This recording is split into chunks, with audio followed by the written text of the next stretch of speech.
Bonjour. Donc, comme promis auparavant, on va revenir aujourd'hui sur la pédohypnose. La pédohypnose, c'est-à-dire l'hypnothérapie pour les enfants. Donc oui, bien sûr, l'hypnose, c'est aussi pour les enfants. Et personnellement, j'adore travailler avec les enfants. Il est communément admis que l'hypnothérapie peut être pratiquée sur les enfants de tous âges et même les bébés.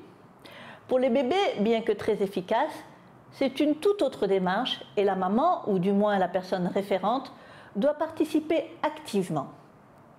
Donc, pour en revenir aux enfants, personnellement, je prends les enfants en charge à partir de 5-6 ans. Ce n'est pas tant une question d'âge qu'une question de maturité. Nous le savons tous, certains enfants sont plus réceptifs que d'autres et ça n'engage en rien leur intelligence ou leur avenir, bien sûr. J'ai pris dernièrement en charge un enfant de 4 ans, mais sa maturité est exceptionnelle et la thérapie s'est déroulée à merveille.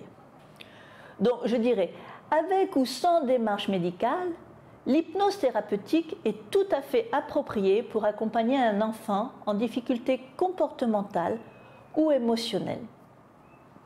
Pour les enfants, je travaille avec bienveillance et douceur, accompagné de protocoles spécifiques adaptés à leur âge, et plutôt axés sur des histoires ou des dessins hypnotiques avec des personnages auxquels ils peuvent s'identifier. Cela reste ludique, et c'est ce qui fonctionne le mieux avec les enfants. On les met en confiance, on les écoute. Les principales raisons de consultation sont les troubles du sommeil. Il se peut que votre enfant fasse des cauchemars et des frayeurs nocturnes, des insomnies, qu'il ait du mal à dormir dans son propre lit, que son sommeil ne soit pas assez réparateur. Beaucoup de consultations aussi liées aux troubles de l'attention. Et vraiment, les troubles de l'attention peuvent créer de très grandes souffrances pour l'enfant. Et souvent, l'incompréhension des professeurs. Cela peut aller jusqu'à la mise à l'écart de l'enfant. On se rend compte aussi qu'il y a de plus en plus de cas de harcèlement. Harcèlement moral, voire physique, à l'école. Et cela est vraiment difficile pour les enfants d'en parler. Dans ce cas, mon rôle d'hypnothérapeute est d'aider votre enfant à prendre confiance en lui, à retrouver l'estime de lui ou d'elle pour en parler et de trouver des solutions. On travaille également avec succès sur l'amélioration des performances, notamment scolaires, c'est-à-dire sur la concentration, le stress, la dyslexie, la peur des examens, le retard scolaire, mais également sur l'amélioration des performances sportives ou artistiques. Il faut noter, et c'est très important, que le stress et l'anxiété n'épargnent pas les enfants. Entre autres, l'arrivée d'un petit frère ou d'une petite sœur, un déménagement, une séparation, un deuil au sein de la famille, une maladie, sont également source d'angoisse. L'enfant peut avoir des troubles alimentaires, des phobies, des peurs. Bien entendu, on peut travailler également sur l'énurésie. L'énurésie, c'est lorsque l'enfant fait encore pipi au lit. Il arrive qu'on ait besoin aussi de travailler sur le contrôle de la vessie durant la journée. Pour revenir sur l'énurésie, on ne parle pas d'énurésie avant 5 ans.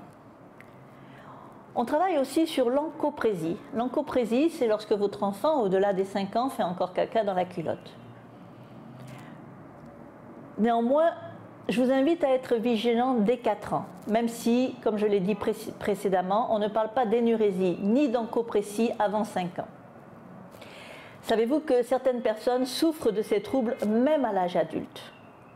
Donc, pour une prise en charge en hypnothérapie, il est impératif que toutes les raisons médicales aient été écartées. On travaille aussi sur les TOC, c'est-à-dire les troubles obsessionnels compulsifs, sur les mauvaises habitudes comme se ronger les ongles, sucer le pouce, tricher, mentir, et sur l'amélioration de la santé, comme la gestion de la douleur, certaines maladies de peau, l'asthme, l'allergie, les céphalées, migraines, enfin tout un panel. En tant qu'hypnothérapeute, je suis en mesure de vous accompagner, vous, en tant que parent, mais surtout d'aider vos enfants à mieux comprendre ce qui se passe en eux, pour les encourager à mettre des mots sur leurs ressentis et les aider à résoudre leurs problèmes, petits ou grands. vos enfants, nos enfants méritent le meilleur. Et j'apporte à leurs soucis ou à leurs souffrances une oreille des plus attentives. Pour cette raison, surtout, n'hésitez pas à poser vos questions. Nous y répondrons avec plaisir, soit en privé, soit à travers une vidéo Hypnolien. Et bien sûr, ne ratez pas nos rendez-vous chaque mardi et vendredi pour une nouvelle vidéo Hypnolien passionnante et pleine d'infos. Restez connectés à nos différents réseaux sociaux, dont les coordonnées s'affichent en dernière page de cette vidéo. Bye bye!